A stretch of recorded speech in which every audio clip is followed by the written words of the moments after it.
Wonderful to have you all here. It was great learning a lot more about sustainability and social impact and what you all are doing. So we're looking forward to not just this being a one-time deal, but being able to host lots of these. 9-0. There are 9 zeros in a gigaton of carbon. And that is the scale and size of impact that we are looking to have on the market. In order for us as a society to transform into a sustainable future, we need to be moving a lot faster. And that is the birth of 9-0, is we looked at the market and we said everyone is working in silos, parallel to each other, wanting to connect to each other, but there is no place to go. There is no Wall Street of climate. There is no Hollywood of climate. There's no Silicon Valley of climate. So we felt compelled to build this. And this is a space, a digital and physical platform focused on solving for connectivity, getting everyone moving faster. So we have innovators and startups at the core of the community with scale-ups, investors, corporates, service providers, academia, NGOs, the entire full stack ecosystem, all focused around connectivity, getting everyone moving faster. So 350 California, this is our first hub. We have 2 floors of co-working and innovation up on floor 4 and 5, starting with the 4th floor. We're still pretty new, but we are moving extremely fast. So before I forget, if you haven't been upstairs yet, please go upstairs. The left elevator, hit 4 even after the event. Please look around. And we are going to be expanding pretty quickly to Seattle in September, LA this winter, next year, New York, Boston, Houston, maybe DC if we can open one there in time, and then Europe after that. All with the focus of supporting the hyper-local ecosystem and then connecting them together. So thank you very much for coming. Go to 9zero.com. You can sign up there. You can see future events, future of these that we'll also host. Little housekeeping. There are women's bathrooms on both sides, men's on the left. And please enjoy. Thank you very much. Thank you.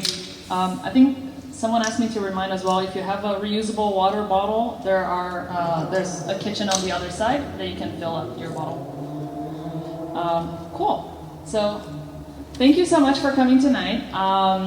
And my name is Tuani, and I go by Tucci, and I'm the founder of the Silicon Valley Sustainability and Social Impact Network.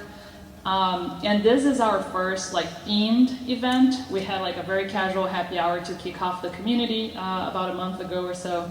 And this is the first one that we have speakers, we have a theme.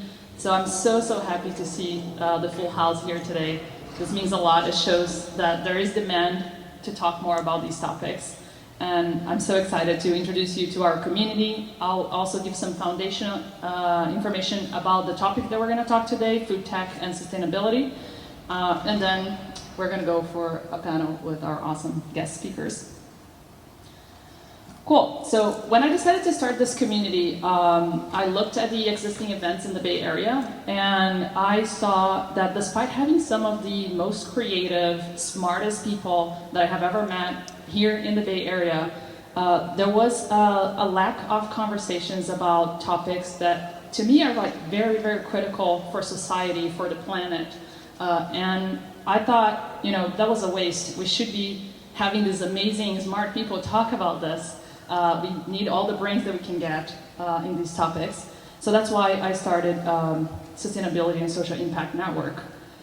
And it started with this purpose, to foster a community of professionals that are dedicated to learning, sharing knowledge, inspiring action, and making meaningful change in the social environment and our environment. And so the idea of this community is to boost attention and education in all of these very crucial topics that we're talking about society and environment. And we want to create a space where passionate professionals can share knowledge and generate new ideas, spark some cross-sector collaborations that are very, very needed. And last but not least, we are all about the people. And we want you to build relationships in this community. We want you to meet in person, and we want to be inclusive, and we want to thrive on the diversity of the members of this community. So for the topics that I keep saying, like, we're not talking about these topics enough, here's just like an example of this whole spectrum of topics between sustainability and social impact that we want to bring into this community is climate and environment, including climate change mitigation and adaptation, restoration of our ecosystems, biodiversity, societal well-being, like equitable access to shelter, to food, to education, health, social justice, environmental justice. Climate does not affect every place in the world the same, and there's a lot that we need to talk about that. And human health as it relates to sustainability as well, including diets, pollution, and so on. Just to have an idea, in this audience here, how many people are familiar or already working with some of these topics? Awesome, that's a good number of people, that's great.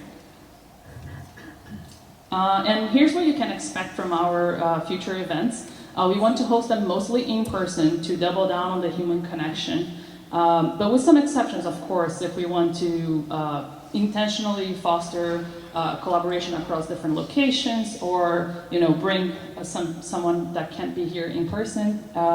We also plan to try to record and publish these events later online. I can't promise, we're still figuring that out, but that's what we're going to try to do. And of course, the event formats and capacity will depend on the venue and the speakers, but we do want to have a broad variety of formats, from panel discussions, roundtables, keynotes, even like maybe hackathons. There's a whole universe of possibilities here.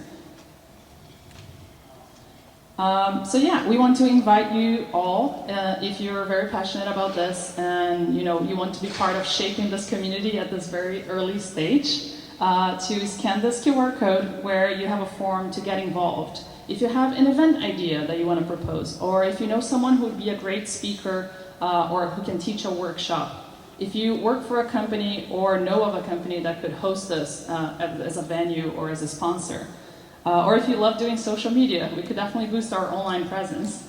So reach out or fill out this form or talk to one of the organizers. Can I get the organizers to stand up and wave? Malika, Ella, and Andrea. Awesome. Yes, so yeah, get involved and work with us here. That would be great. Okay, now on to today's event. Challenges and opportunities in food tech for sustainability. Here is just some foundational data to make sure that we're all listening to the panel with the same base level of knowledge, in case this topic is new to some of you. So our food system has, through industrialized farming, traditional agriculture, and globalization, in less than 100 years, had a huge contribution to greenhouse gas emissions. And somewhere between 22 to 26% of all of the emissions come from food. It's so much more than just greenhouse gas emissions, right? There is agriculture alone using more than 50% of all habitable land in the world. And then there is the water usage, being responsible for 70% of the fresh water usage in the world. It's a lot. And 78% of all water pollution that we have today. Today, the population of mammals and birds are in its vast majority farmed animals, and wild species have been greatly outnumbered. So it's huge. It's not a small thing. If we break down just on global greenhouse gas emissions by sector and further down where these emissions come from inside food, agriculture, and land use, we have 11% attributed to deforestation, cutting down forests to use the land for agriculture and the rising demand to grow food. There's some 5% of methane emissions from livestock, primarily beef. 3% of industrial farming practices, 2% of rice production that also emits methane, and so on. And if we count for indirect emissions as well, like transportation, food waste that goes into the landfills and also emits methane, energy use, processing, transportation, that this percentage goes way up, goes all the way to like 34%. It's a pretty significant slice of the pie. So the bottom line is we cannot solve climate change unless we address food. Now, food is still a pretty broad sector, and it's useful to understand which types of food production are responsible for most of these greenhouse gas emissions. And this graph shows the carbon footprint to produce 1 kilogram of common types of food, including many factors such as land use change, the farming practices, and methane emitted by ruminant animals like cows and sheep, and so on. You will quickly notice that the top of the chart are most animal products, like beef, lamb, farmed shrimp, cheese, farmed fish, pork, and poultry. The top non-animal product is palm oil.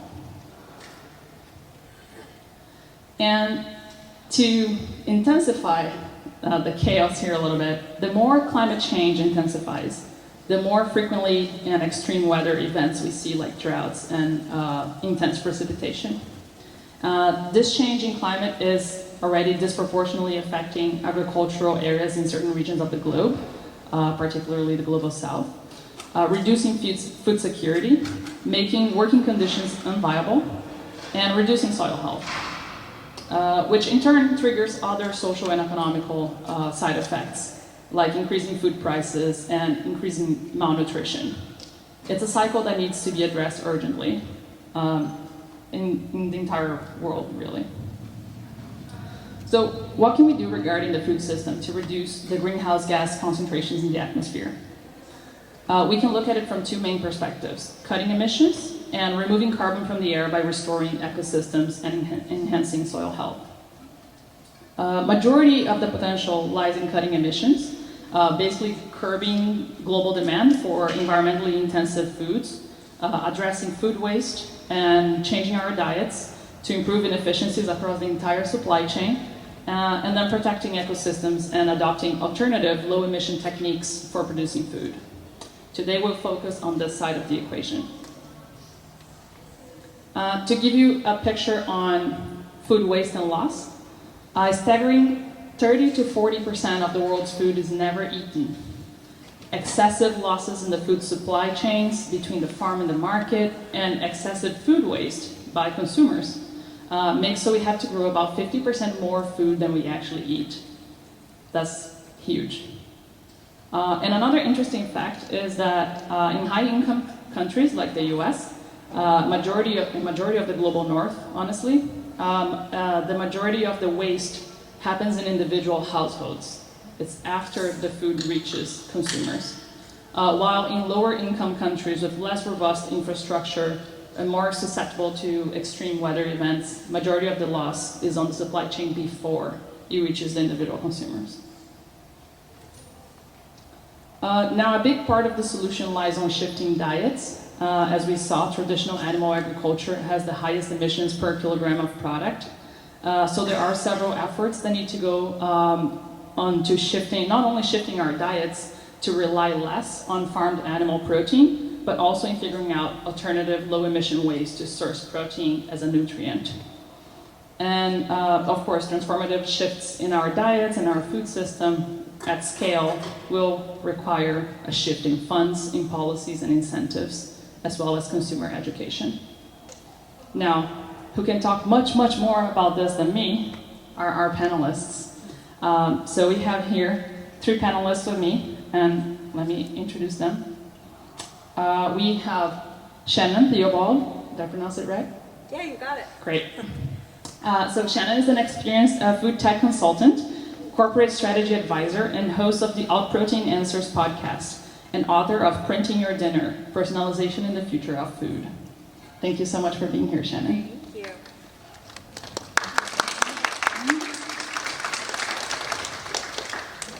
Our second panelist is Paul Shapiro. Paul is the CEO of the Better Meat Company and the author of the national bestseller Clean Meat: How Growing Meat Without Animals Will Revolutionize Dinner and the World, the book that you entered a raffle for, that we're going to be raffling some of those in the end. He's a 5-time TEDx speaker and host of the Business for Good podcast. In 2023, he was named the most admired CEO of by the Sacramento Business Journal.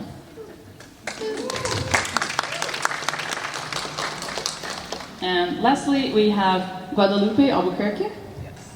Guadalupe is an operations leader with over 15 years of experience spanning global business operations, strategic finance, corporate strategy, and communications. She has co-founded 2 startups in Brazil, led teams of over 300 people, and played a key role in launching major initiatives at Finless Foods.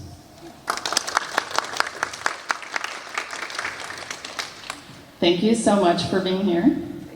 I want to start off with a semi-introductory question where you get to talk a little bit more about what you do. So could you explain briefly, but with a bit more detail, what exactly you or your company does today, and what's the main problem you're tackling, and what's the main value proposition you're bringing with your solution or your work? Let's start with Guadalupe. Hi.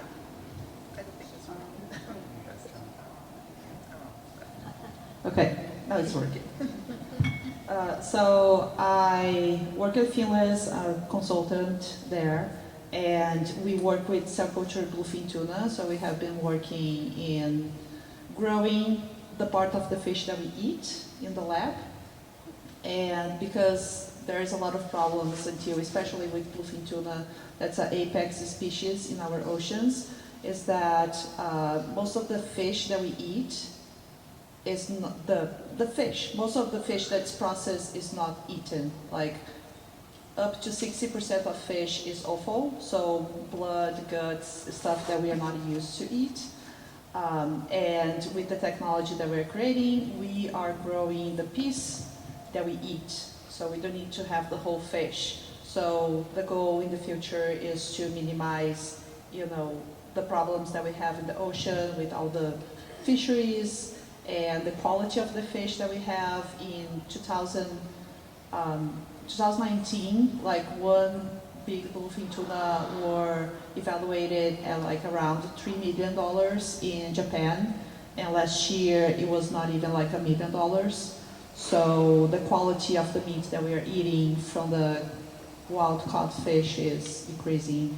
And one of the things that we care about also is regarding transportation, because the way that the bluefin tuna now, it's caught, it's sent to Japan or to China to be processed, and then it comes back to the United States or to other countries. So we have all this transportation issue, and with the technology that Finless is creating, we can make the fish like local. Very cool. Yeah. Very high tech. Can you go next, Paul? Sure, thank you. So first I want to say thanks everybody for coming. We're honored that you guys came, and we hope that you get a lot out of this. So, the planet isn't getting any bigger. Humanity's footprint on the planet is getting a lot bigger, but the planet itself is remaining stubbornly the same size. And one of the primary ways that we leave that footprint is through our food print, principally the amount of meat that we eat, as Tuani eloquently pointed out already. And so just to stress the importance of this, if you think about the transportation sector and how important it is to decarbonize that, according to the UN, animal agriculture creates more greenhouse gas emissions than the entirety of the transportation sector combined. More than all cars, all planes, all trains, all boats, all trucks, all combined is fewer emissions than the animal agriculture industry. And so the task before us has to be to figure out not just how can we wean ourselves off of fossil fuels, but how can we wean ourselves off of factory farms? And there are many ways to do this. Just like there are many ways that we can get energy without fossil fuels. Think wind, solar, geothermal, nuclear, and more. There are many ways that we can recreate the meat experience without animals.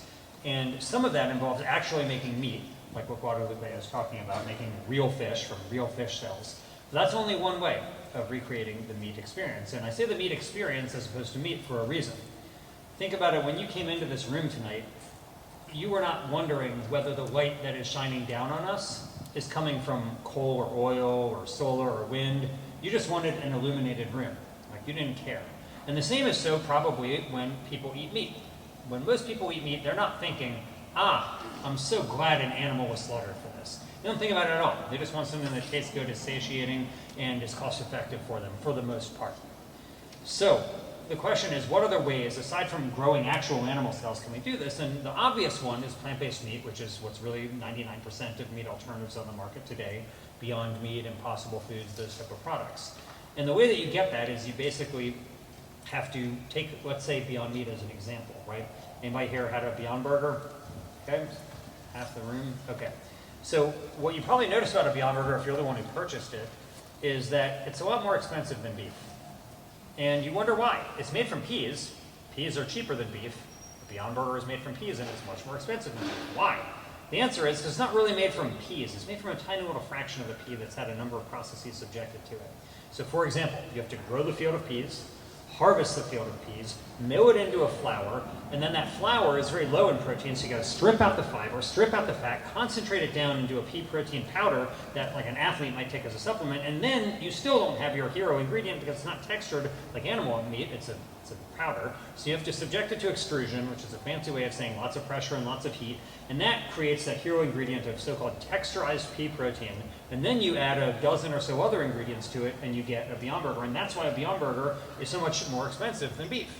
And don't get me wrong, I love Beyond Burgers. I think they're a great product. I really enjoy eating them.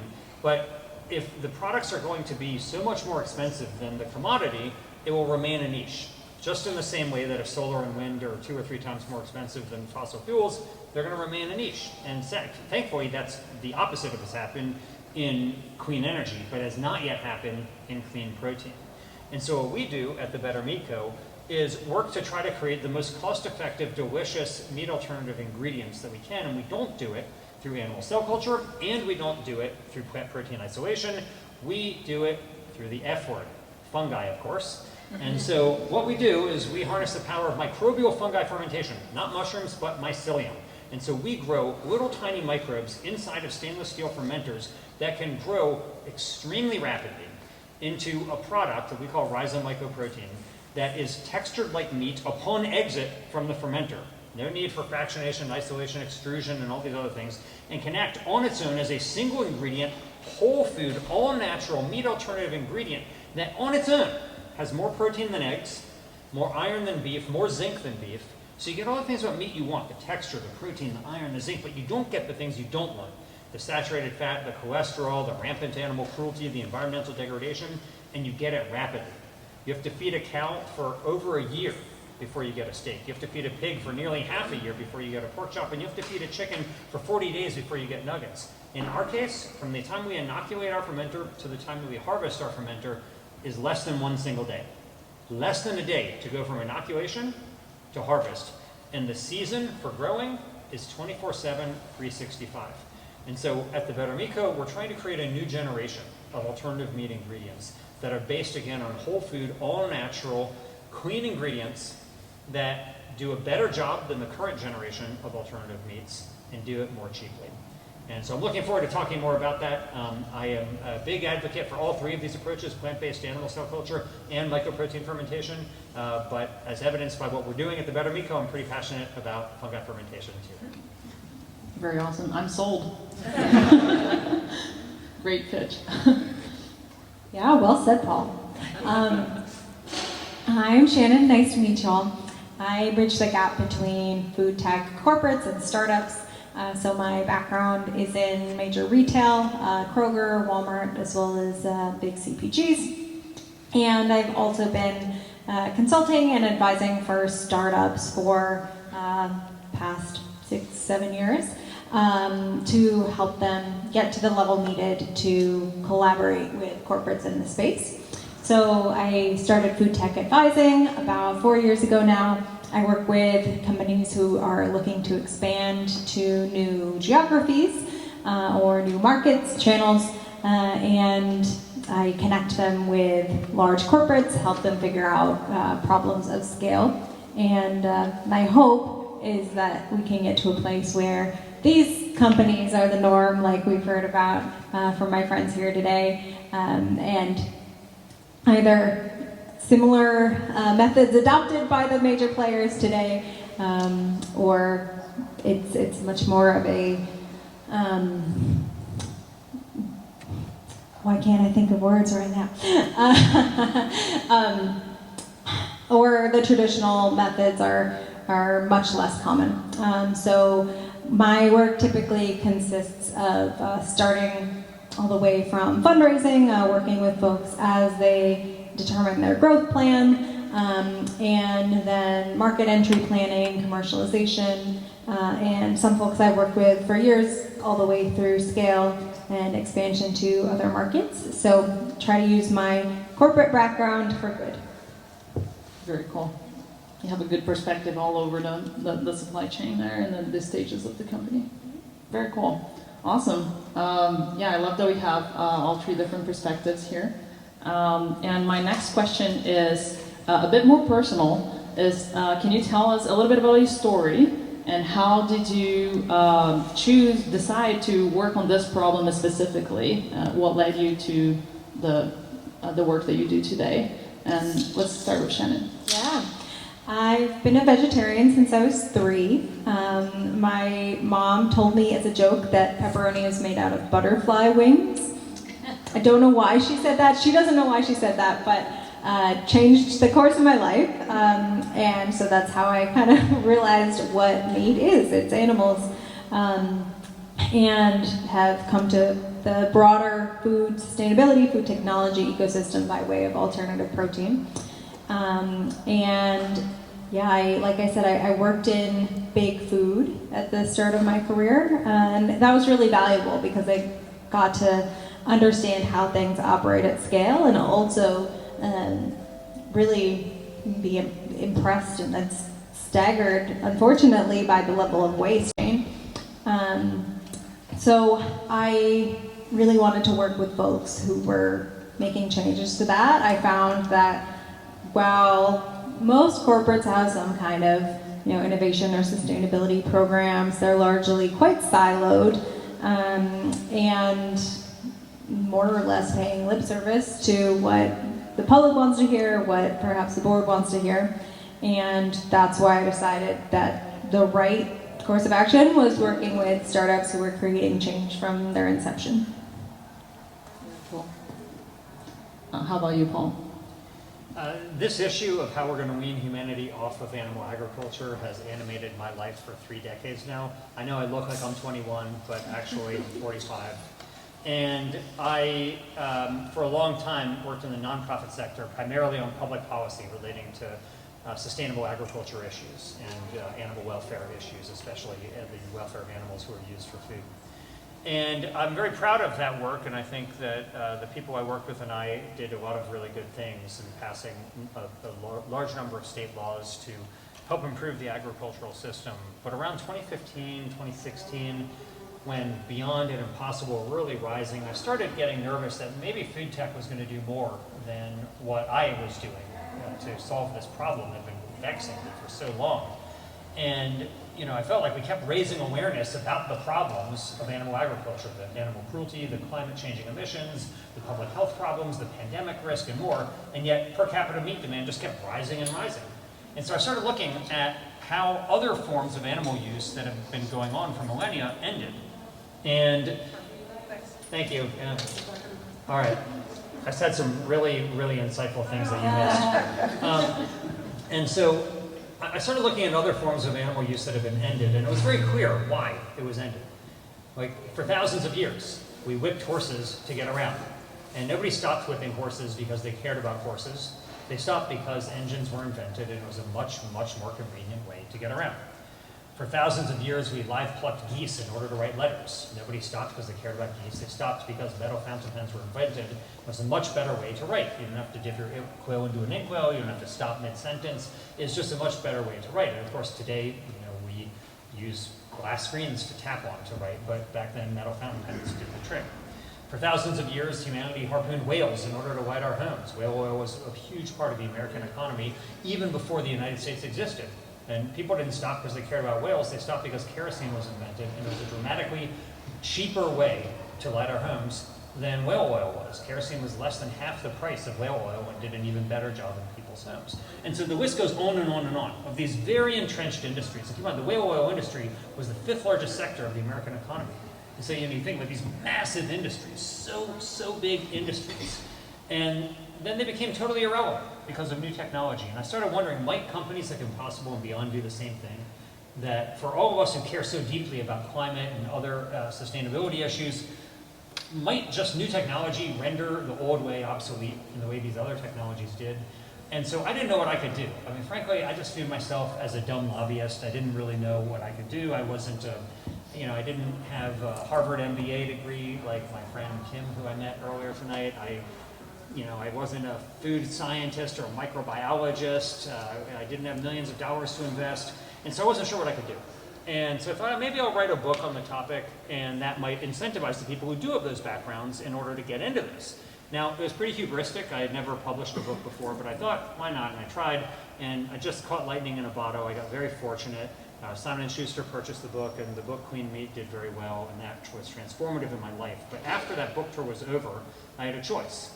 I could continue writing about the people who I thought were going to solve this problem that had been animating my life for so long, or I could just become one. And so there was a podcast that I'd been on called My Food Job Rocks, a very good podcast, that had interviewed me when the book came out. And it was hosted by a food scientist named Adam Yee, who is sitting in the back right now. And in 2017, I called him up and I said, or maybe it was the very beginning of 2018, I think, and I called him up and I said, Adam, I'm thinking about, I didn't know him, I'd just been a guest on his podcast, but I talked with him because of that.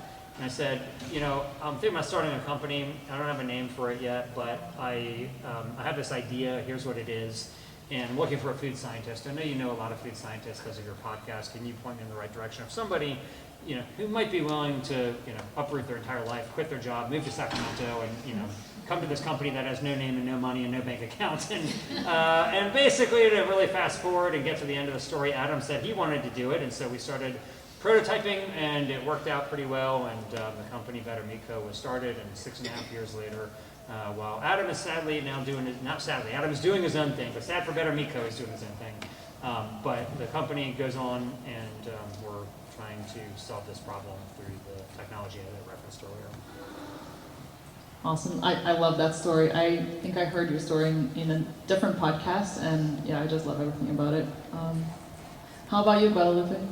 Yeah, so my background is like completely different from everybody here, I bet. I'm from Brazil. I used to work with movies.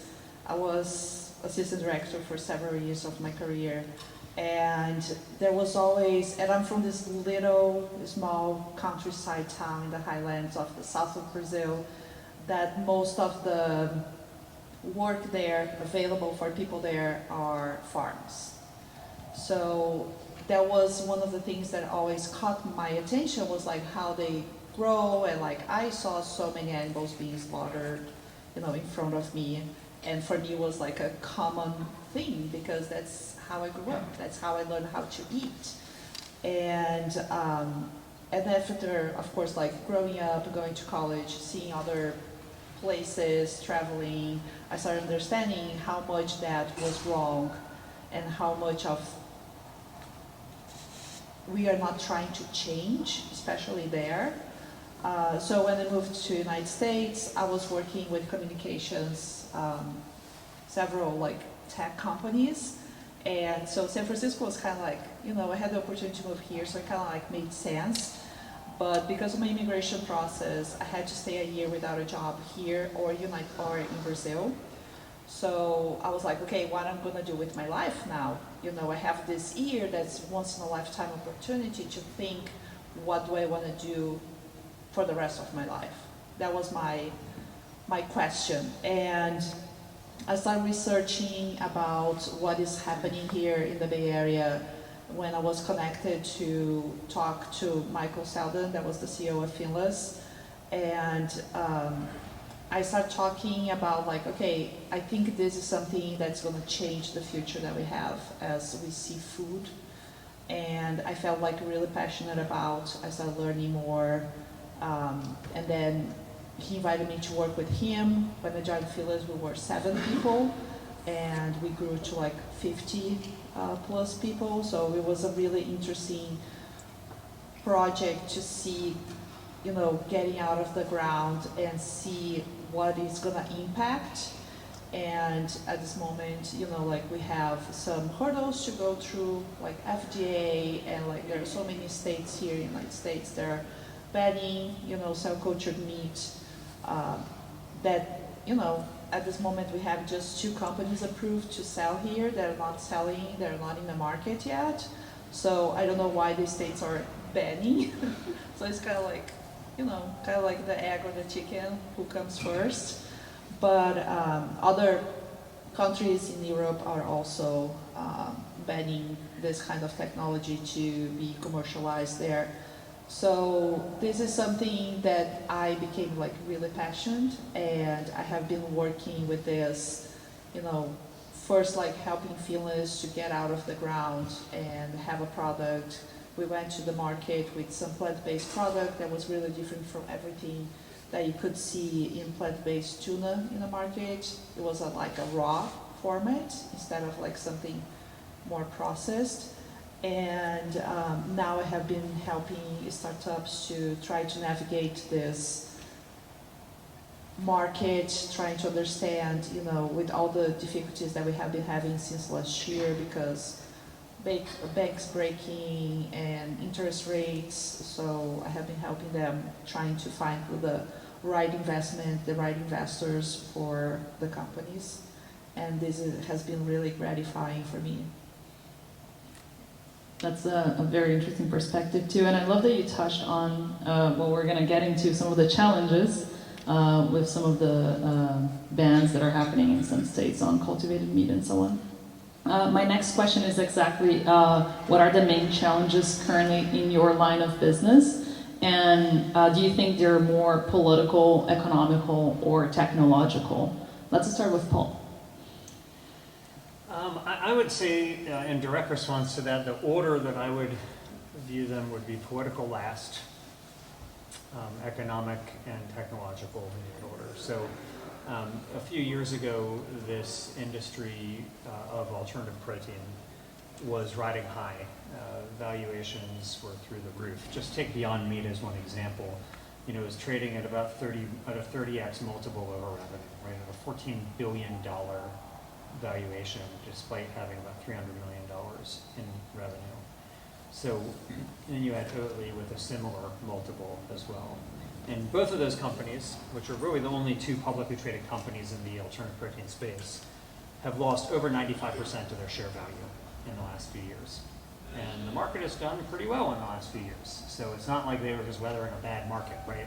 Like the only 2 publicly traded examples in this space have lost over 95% share value in the last few years. It's been enormous amounts of valuation destruction. And that has had a major trickle-down effect on all of the still private startups in this space, because they would point to those companies and say, that could be us. Invest now and you're going to get this jackpot later, when the investors who stuck it out with those companies lost nearly everything. And so you have, let's say, companies like Nature's Fund as an example, or Upside Foods, which commanded, while being pre-revenue, unicorn valuations of over $1 billion. And now, you know, these companies are doing a lot of layoffs. We've seen a number of company closures, companies getting acquired for pennies on the dollar. To be blunt, it's been apocalyptic in the space. It's been really sad as somebody who not only cares deeply about the mission of this industry, but also just so many of the people who I personally know who have either lost jobs or whole companies have gone down the drain. So the economic aspect, I would say, is by far the worst. There are technological hurdles, especially in the cultivated meat space. Even if the funding was there for cultivated meat today, and it largely isn't, but even if it were there, what you see is that the companies are not able to sell any meaningful amount of product. Take Upside Foods, who Guadalupe mentioned. This is a company that's raised hundreds of millions of dollars, has had approval, regulatory approval to sell, and they still aren't selling because they can't really produce enough to sell. And it's going to take hundreds of millions of dollars more to get to a place where they can do that. So if you think about plant-based meat, you know, it's on fast food menus and Burger King and so on. It's in every Walmart in the country, every Kroger in the country, and it still is not even 1% of the total meat demand, not even 1%. And so think about how long it'll take for cultivated meat to get to a place where it's even just where plant-based meat is today, capable of being on big box grocery store shelves and on fast food menus. And I'm afraid that that's not going to happen until the 2030s. It will not happen in the 2020s.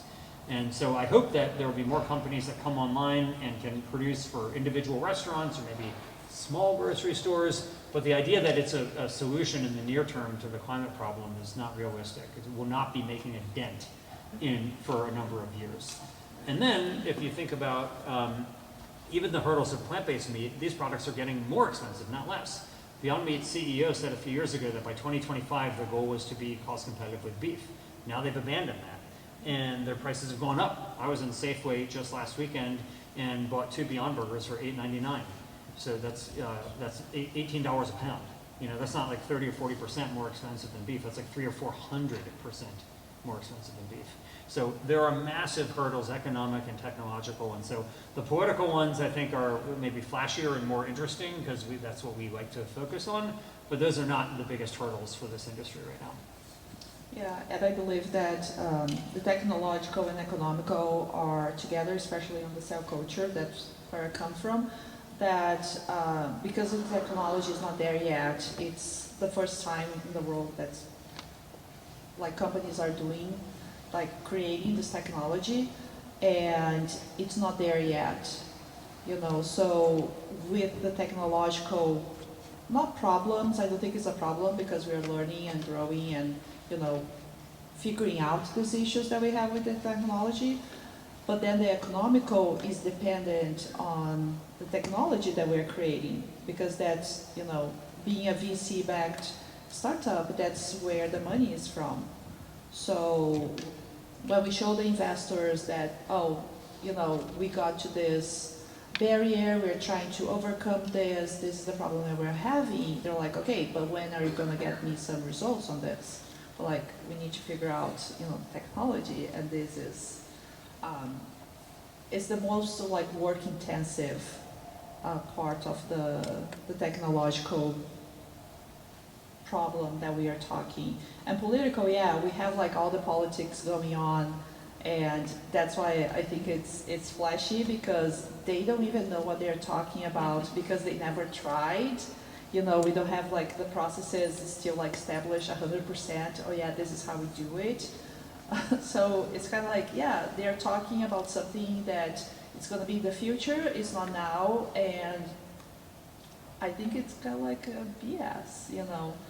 They're trying to just create more problems because, of course, like when you hear all these states banning and all these countries banning the cell culture meats, you think like, oh yeah, this is something that's going to be bad for everybody, and it's not that. It's more just like trying to, I don't know, maybe I'm being like biased here in politics, but trying to do some work that doesn't need to be done at this moment. Election year. Yeah, exactly. Yeah, that's super interesting. I want to hear from you, Shannon. Yeah, I think economic, it's the biggest factor here, driven in part by technology. It's been hard these past few years, but my perspective is it's been a necessary reset. A lot of these major, you know, flashy food tech companies that Paul and Guadalupe spoke about were valued like tech companies and attempted to scale like tech companies. And that's just not how physical supply chains work. That's not how manufacturing scale-up works or transportation. And I think that caused a lot of our problems here. If you look at how typical consumer goods or even fresh food products have grown, it's much slower. You might see, you know, some hockey stick adoption, but it's regional oftentimes, starting much smaller, getting traction with specific groups of consumers. Not so much this like take on the world, boil the ocean, make, what is the saying, move fast and break things, perspective that we've seen from these flashy companies, and that is very, Silicon Valley. I think all of us have experienced that. And we need to approach food in a different way because it is not infinitely scalable. That's exactly the problem that we're trying to solve here. And I think gradual growth is really what companies need to be focusing on to ensure long-term success. And that really comes into play when you're talking to retailers or food service partners as well, particularly large nationals. They take their negotiation and costing very seriously. They have, intense contracts and expectations with the large food producers in this country and others for that matter. And if your product's not moving on shelf, you're going to get cut in the next round, no questions asked, especially if you're not cost competitive. I don't know of almost any products that are cost competitive here. And I think that a lot of companies in this most recent wave have kind of missed the mark of what makes a successful food company. And I hope to see the space focus more on creating longevity in its production methods and its supply chains and its relationships with those who sell their products. Of course, that's not to say that it's the fault of those who have not succeeded in recent years, but I think we all got a little caught up in the magic of it and forgot what we were actually doing. Yeah, I really appreciate that perspective because it is tech, but first it is food, right? So it's important to remember that. Yeah, I want to, since we're talking a little bit about the challenges, I'm going to mix up the order of the questions here. And it's a good segue into, we're talking about technology, scalability, and some of the, regulations or politics around it. And I think there's a lot of perception that goes into it, especially with the consumer. So when we talk about food technology, and maybe for the average consumer, it's kind of a black box. They don't really know what that means. But I know that one concern that comes to mind is health and safety, because we're talking about food, we put it in our bodies, right?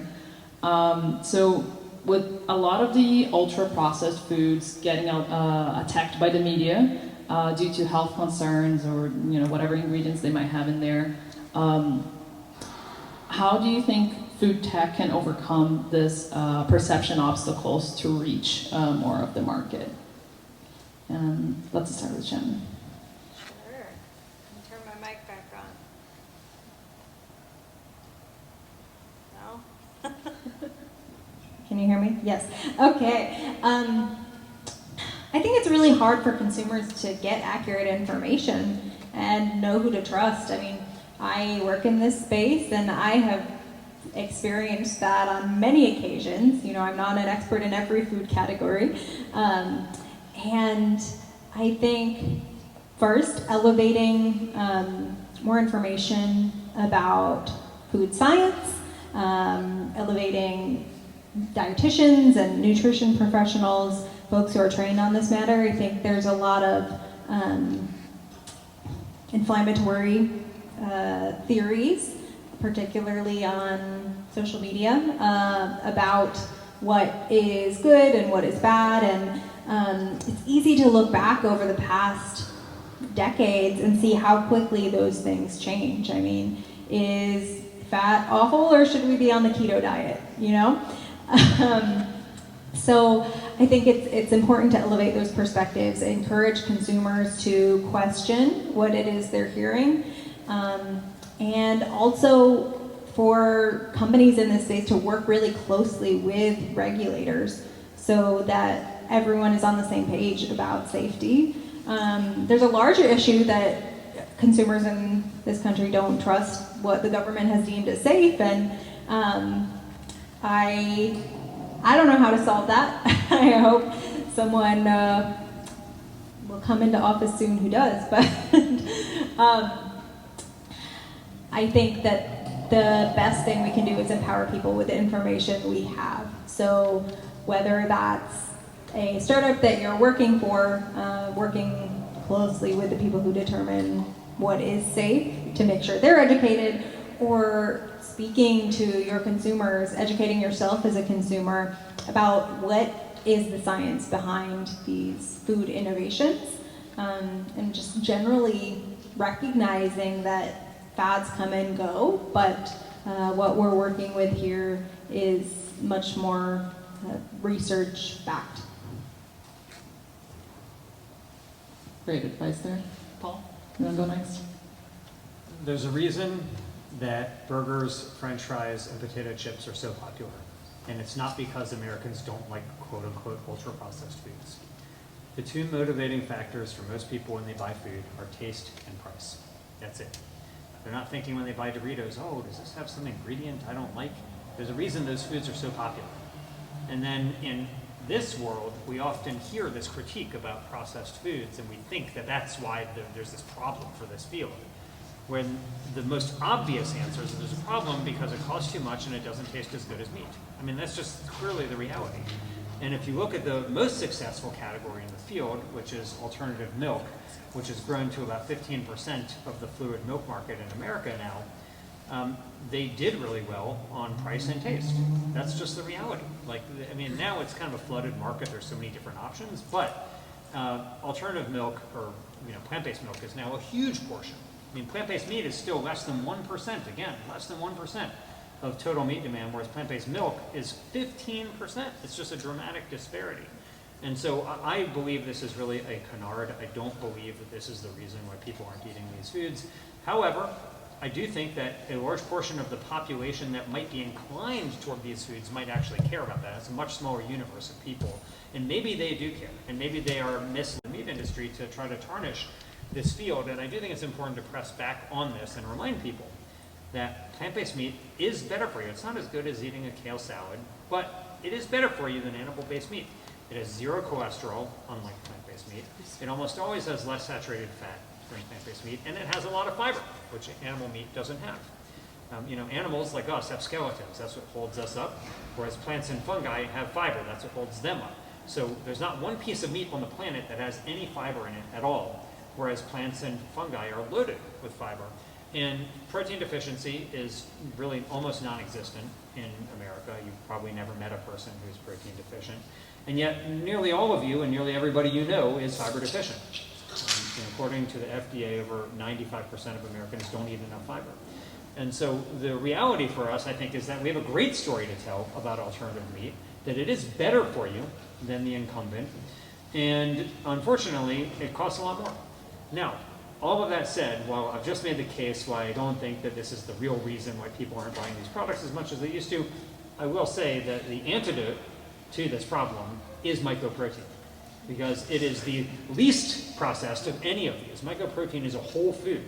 It's an all-natural whole food. It's not, remember I was talking about fractionating and isolating peas? This isn't just the equivalent of eating the whole pea. It's the equivalent of eating the whole plant, the roots, the leaves, the shoots, everything. That's what mycoprotein is. It's the entirety of the biomass that's inside of your fermenter. And so there are some fermentation-derived products where you have a microbe that's excreting a little protein, and then you want to purify that protein out. With mycoprotein, that's not what's happening. You want that microbe itself. It's like having a chicken to eat the chicken as opposed to the eggs, right? You want the whole thing. And so the point is, if you really are concerned about having whole foods, mycoprotein is the answer. That's like just getting down to the bottom line. But again, I really think taste and price are king and queen when it comes to the motivating factors, right? Not everybody, but nearly everybody buys food.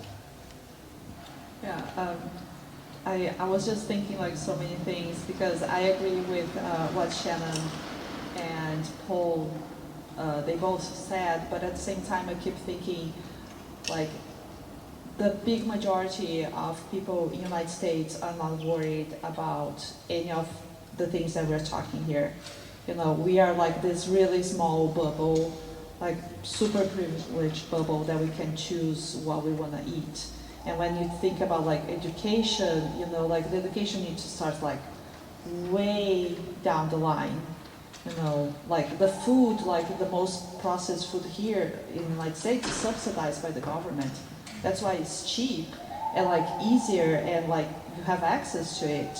But when you start going like, oh, I want to go to the farmer's market, I want to get some like farm to table for me and stuff like this, start getting expensive and most of the people cannot afford, you know. So we have a long way to any type of like plant-based, cell-cultured, even meat. Sometimes it is expensive to buy meat. You know, we have like a way to, we need to start thinking a way that we're gonna manage how to get this knowledge to people that are not worried about this now. And I just want to supplement by just pointing out one thing, you know, really two things. The first, when somebody walks into Burger King and they have a choice, they can get a regular Whopper or an Impossible Whopper, right? And they're not sitting around thinking, oh, well, is there methyl cellulose in that Impossible Whopper? Like, nobody cares. It's just, it's not really the case if that's what they're worried about. But I will say one thing that is a reminder to us is that, you know, the cheapest foods today are still plant-based. If you want to buy dried lentils, it's literally pennies per serving, right? If you want to eat a diet of just, you know, chickpeas and lentils and so on, rice and bean burritos, lentil soup, hummus wraps, that is the cheapest. That's cheaper than meat, way cheaper than meat. But people want meat. I wish it weren't so. I wish that people would be happy to subsist on bean and rice burritos and lentil soup. That would be fantastic. You can lead a great life on that, but most people want meat. And so even though plant-based foods today really are the cheapest option in that respect, not if you want to buy plant-based meat, but if you just want to buy beans and legumes and so on, that's the cheapest. But people want meat. It's kind of like saying, like, you know, it'd be great if people wanted to walk and bike more, but people really like to drive, so we need to make cars that don't rely on fossil fuels. Similarly, it would be great if people wanted to eat a whole foods plant-based diet. Most people want meat, and so we have to find ways to recreate the meat experience that can be done in an efficient way so we can outcompete even the most subsidized meats. Awesome. Yeah, I really, really appreciate that perspective. It's like price and taste, it is the bottom line here, and drives everything. I've actually wondered if they made lentils free to consumers, would it depress meat demand? Like if you made, because they're basically free now. It's like $1 a pound at grocery outlet for dried lentils. So let's just say you made it a penny a pound. Would people eat less meat and shift to lentils? I think majority of people don't even know how to cook lentils. And also about time, you know, like when you're going to cook lentils, you have to prepare, like beans, you have to prepare. The meat you just put there on the grill and whatever is ready in like 5 minutes. So there is also the time, of course, like the not as privileged people that they have to be working. They work like 2-3 times, 2-3 work jobs. They have like the kids to take care of. It's easier to not have to think about what they're going to eat.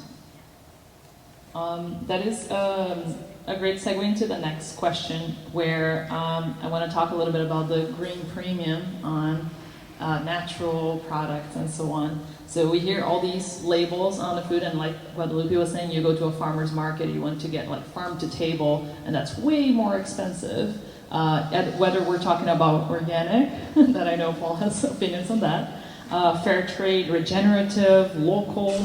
All of these options are still at a premium price when compared to commodities. How do you think we can address the green premium barrier in order to scale those more sustainable solutions in the food system? Anyone wants to start? I'm happy. I don't mind starting. Go for it. Go for it. Okay. Well, first, just, you know, I'll state something that might be controversial in a San Francisco crowd, but I believe it to be true, so I'm going to say it anyway. The produce at Walmart is just as healthy for you as the produce at a farmer's market. Okay. In fact, it might even be healthier because it's not been sitting out for so long at ambient temperature.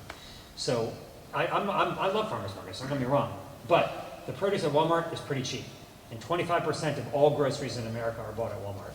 And so if you want to get inexpensive fresh produce or frozen produce, which actually might even be healthier than fresh for reasons that it hasn't been sitting out for so long. It's quite possible that frozen produce is actually more nutritious than fresh. You know, go to Walmart, go to grocery outlet. These are very cheap. That's where I shop, and they have great things for really cheap prices.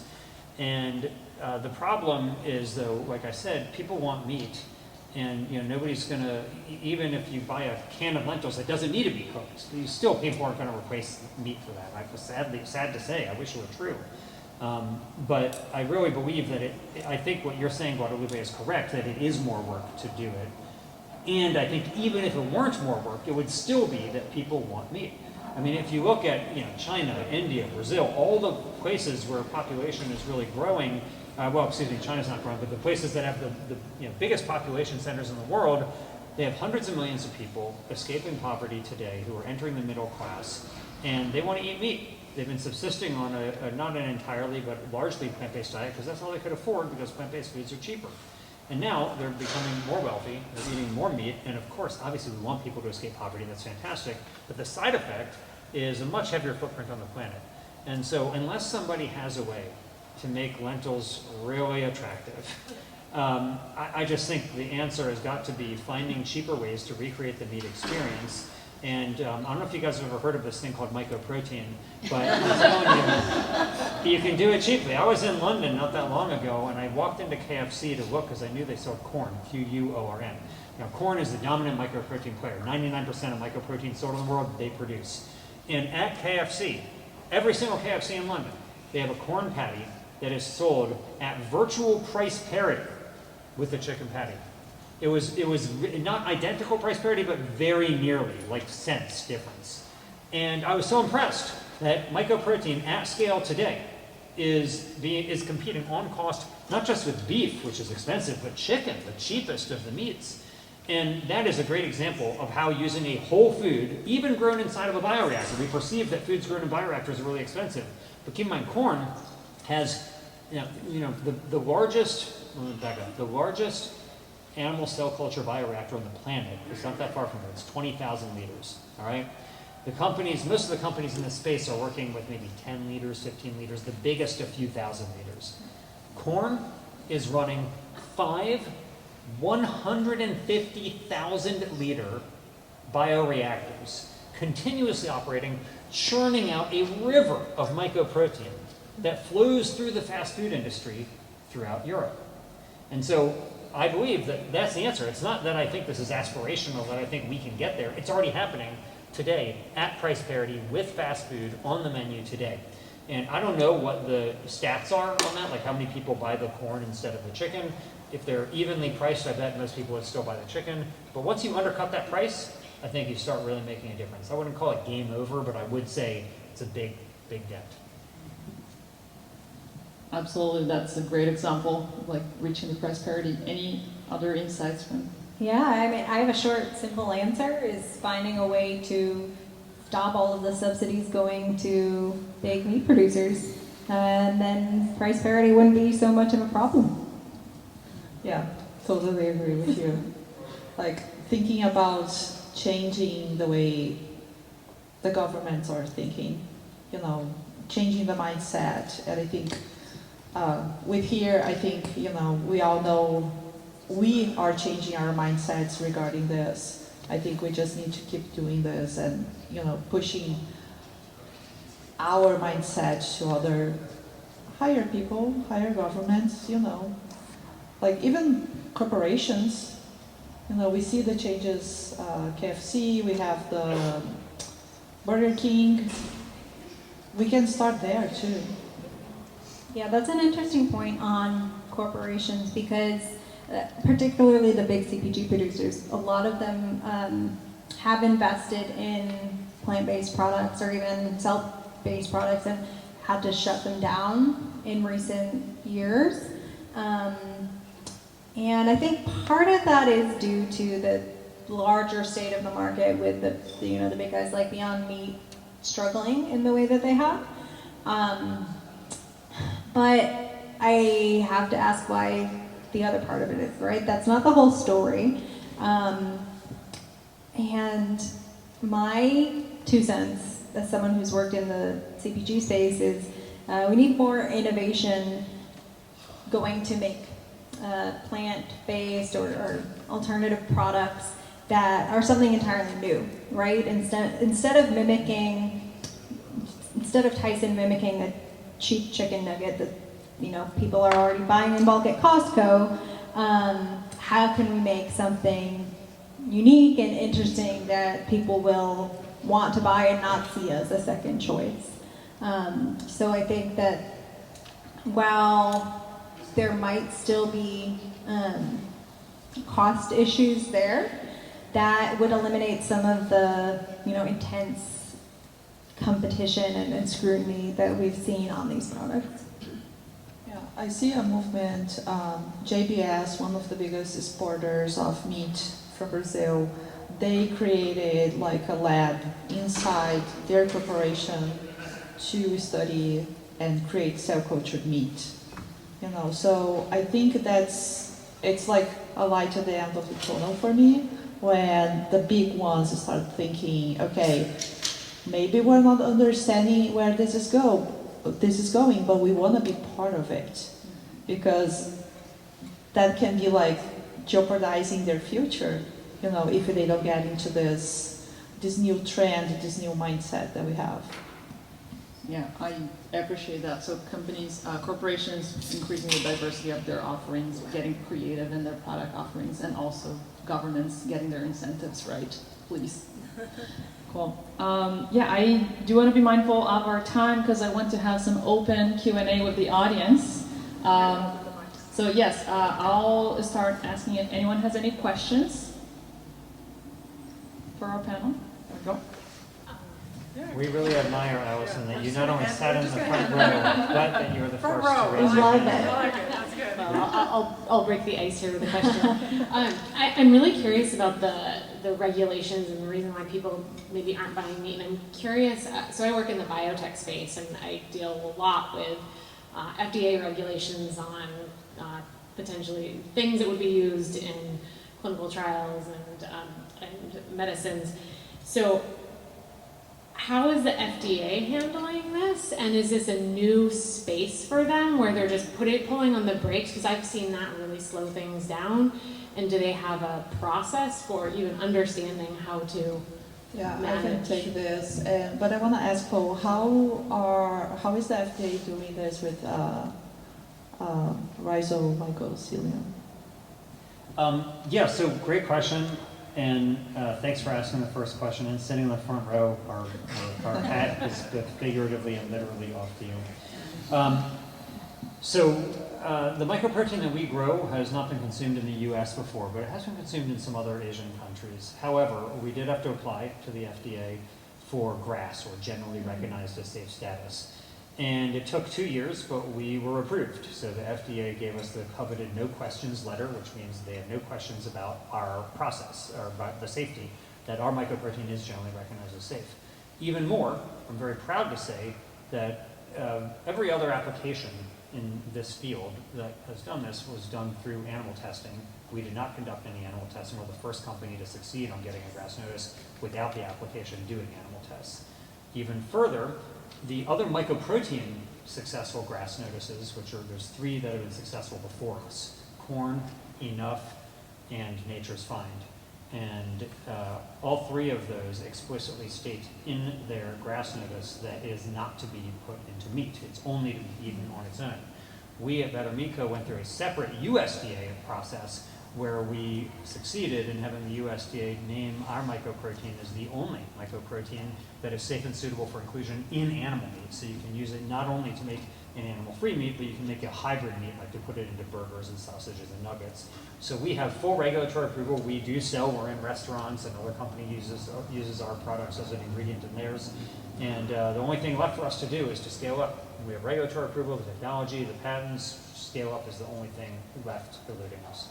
Yeah, and regarding the cell-cultured meat, so the only companies that we have in the United States are Just and Upside, and they work with chicken. There is no other for pork, fish, beef. It's still going on with FDA. Some of the consultants that I worked in the past, they say that the FDA is doing like really fast on trying to figure out this. how they're gonna label, and it has like how the process is safe, how they're gonna sell. So the FDA, at least like in my experience, they changed like their team internally already like 5 or 6 times. So in every time it's kind of like redoing the whole process again. So I don't think that they are prepared. I think they are learning as we go, and also as we are learning how to process this. So it's kind of like the only problem of being the first, So they are trying to figure out this. They are trying to figure out how they're going to evaluate all this approvals, and at the same time, they don't know how to get this. Like the companies also don't are really far to go to the market, so it's also something that complicates to them to get like some feedback. So there's a lot of things like from the startups that are working with cell culture meat and from the FDA that we're working together, but it's gonna take a lot of more years, I think. It's not gonna be something like 5-10 years. I think by the pace that we are doing this, it's gonna take longer. More questions? Second row, second question. So I'm curious, you talked a lot about the challenges of cell culture meat. I'm curious and some of your other challenges with plant and mushrooms. Where do you go from here, or where do they go from here? Like especially with, the valuations and all the troubles they've been having, what are the positives, I guess? What are their next steps for longevity, and so that they don't all close? I worked for Upside Food for 4 years, so I have a bit of a stake in the game. Well, first, I admire your pun about having a stake in the game.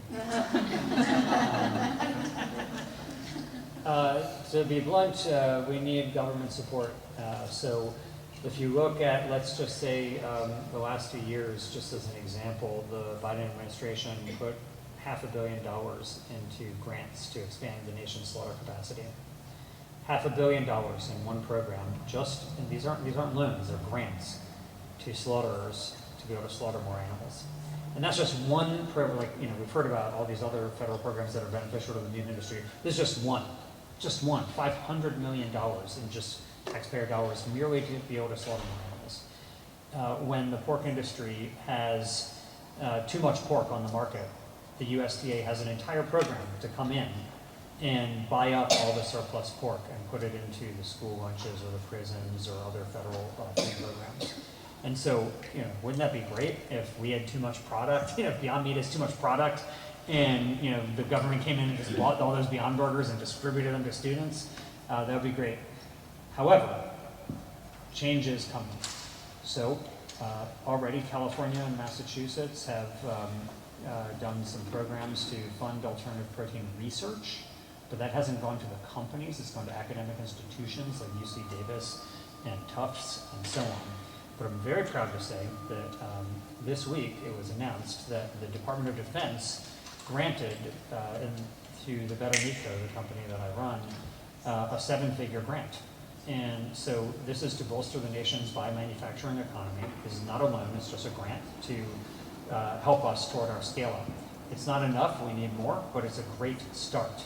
And the fact is that we already saw semiconductor manufacturing and clean energy technology like photovoltaics and wind turbines are being produced elsewhere, primarily in Asia. So much that the U.S. is now spending billions of dollars to onshore those technologies through the CHIPS Act and the Inflation Reduction Act.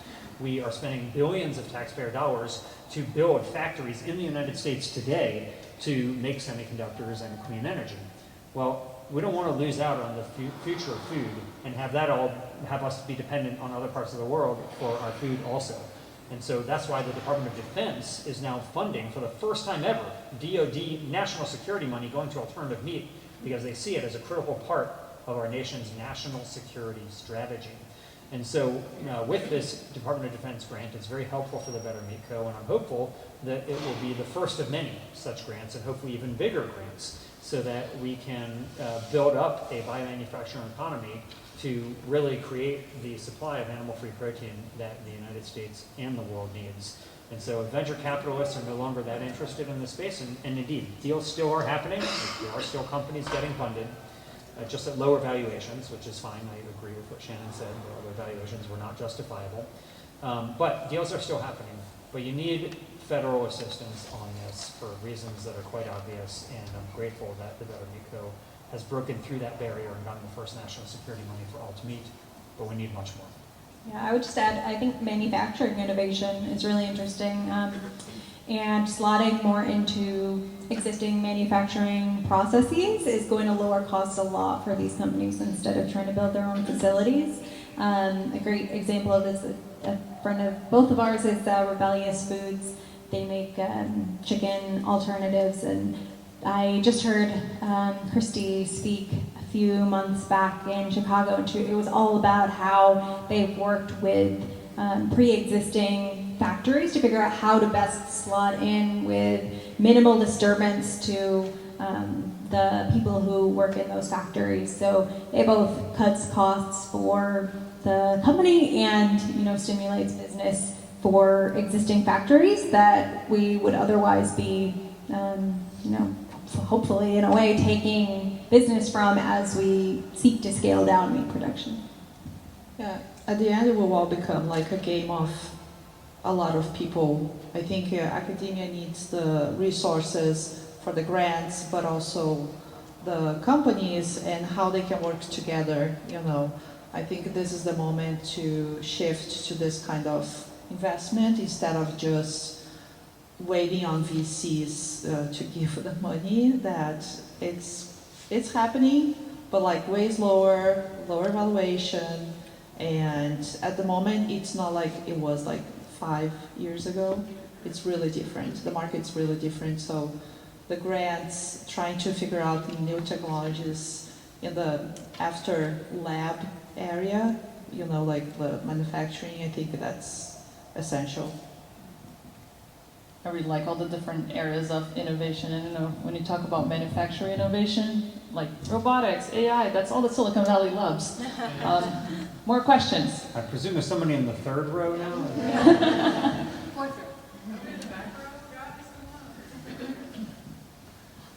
We talked a bit about the economic challenges and how important it is to reach price parity. I'm curious with Better Meat Co. specifically and corn, what are the creative ways costs?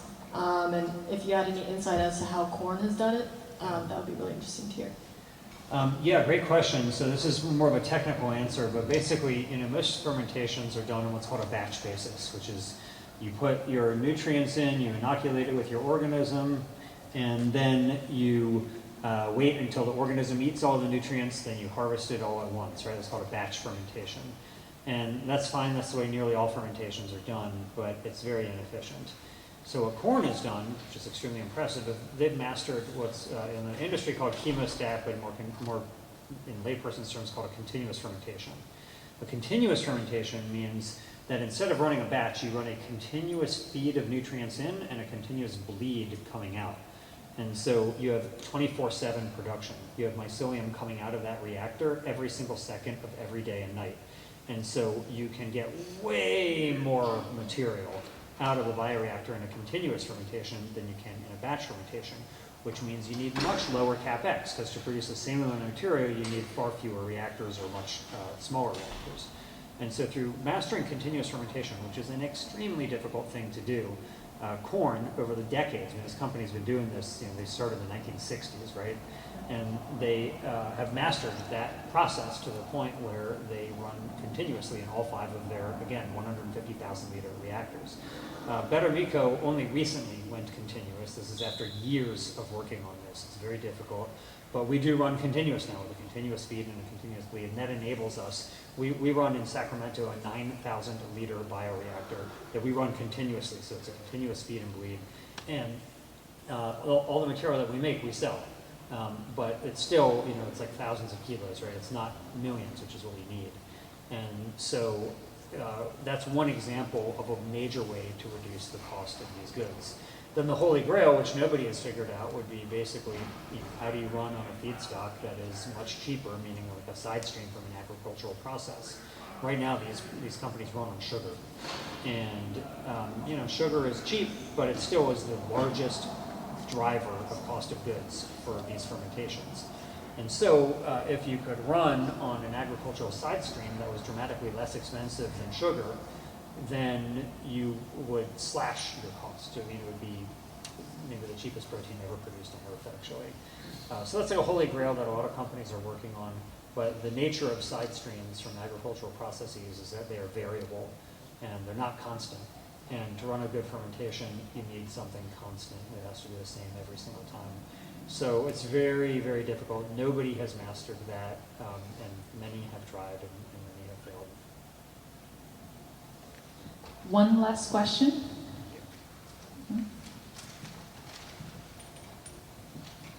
Thank you. This is a great discussion. Shannon, you started talking about the subsidies for animal agriculture, and I'd like to hear more about that and what we as environmentalists can do about that. Great question. Well, I think there's a few things. Continuing advocacy, as we've seen it is challenging and can be arduous, but it does work.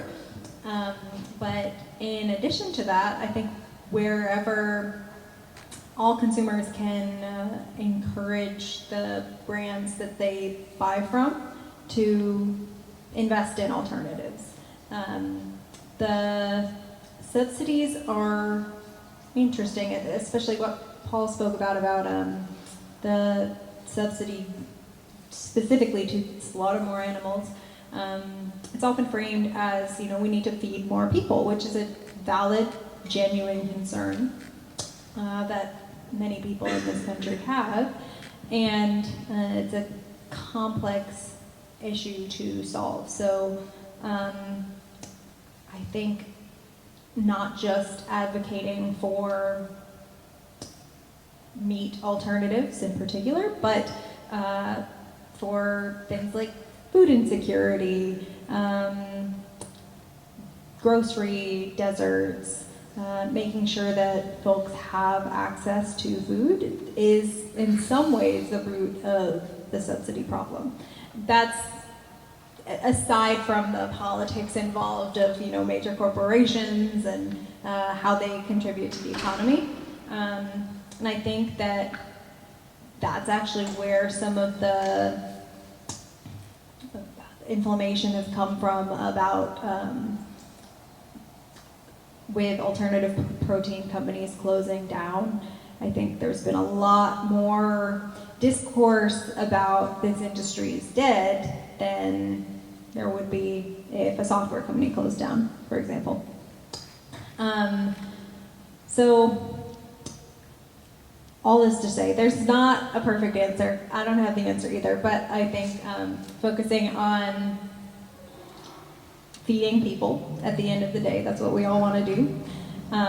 Continuing traditional advocacy and pressuring the retailers, food service, people who are selling these products who have the leverage with large meat producers as well.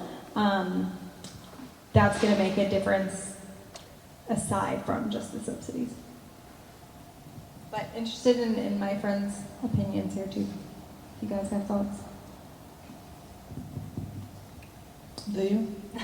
I do. Do you have the answer, Paul? I think we kind of are on the same page, regarding this, and yeah.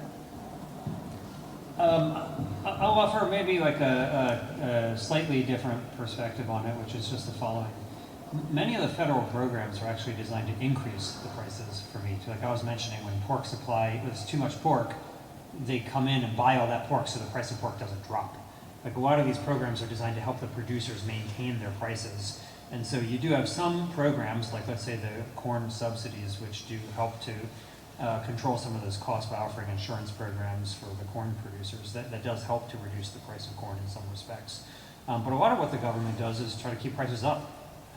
And so I am frankly less bullish on this strategy than many of my of the people who they're in my social circle. Just because I think that the reason meat is cheap is largely because it's gotten really mechanized and industrialized. It's kind of like if you look at the difference between tomatoes that are sold in the grocery store versus tomatoes that are canned, they're very different prices. And it's not like the tomatoes themselves are really that different. It's that the canned tomatoes are harvested by machine and the tomatoes are in the store harvested by hand. And it's just a lot more expensive. And the meat industry has become really, really mechanized. If you walk into a chicken farm, there'll be tens of thousands of birds and one person working there. I mean, it's like an incredible thing. And so the price is borne by the animals who have absolutely deplorable lives and suffer misery every day of their lives. But they've wrung out a lot of the prices. And a lot of that has been through government-funded research. A lot of the ways that they have mechanized and industrialized have been through USDA funding of ag extension universities and so on.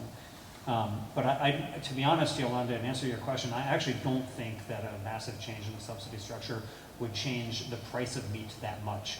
There have been numerous studies that have shown that it might affect it maybe like 5% or so, and that's good, that'd be great, but there seem to be more effective options, and I'll give you one final example.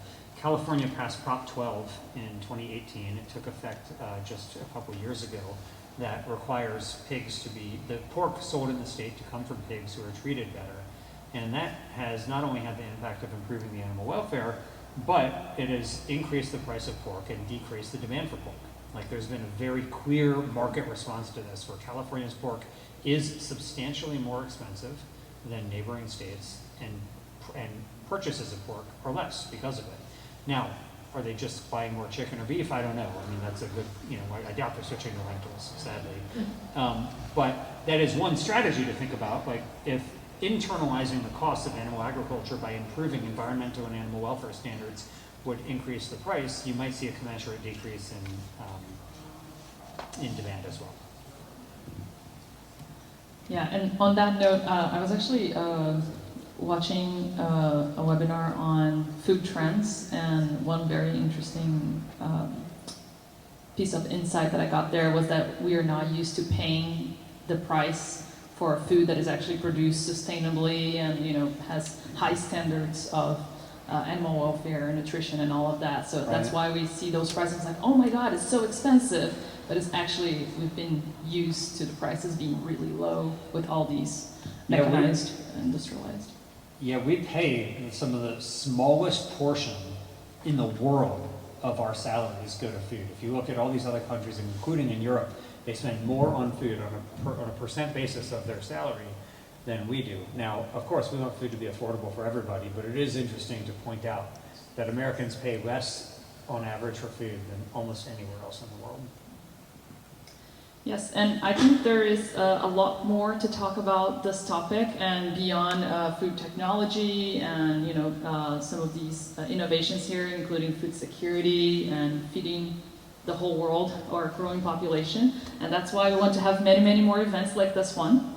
Thank you so much to the panel. You have been an amazing panel, and I learned a lot. I hope you all learned something today too. Thank you, Kalani, and thank you, 90. We're really grateful to you for hosting us, and thank you to everybody for coming out. It's a real pleasure that you all Now, were interested in this. Before we... You saw my dog. Yeah, that's my wallpaper. Before we close up, real quick, we have a few things to announce. One is that we're going to be doing a raffle of Paul's book, Clean Meat. We have 3 copies to raffle, and I think most of you or all of you put your names on the jar earlier on. So I would like to ask the panelists each one to get a name from the bag. Wow, that's exciting. Okay, I don't want to look. I know a few people in this audience, so I don't want to. All right. Oh, I met Erica right in the front row. Okay. Wow. There you go. Very nice. And maybe you can get a dedication. I might know a guy. Daniel Enking. Daniel Enking? Daniel still here? Oh, you snoozed, you losed, Daniel. All right, well.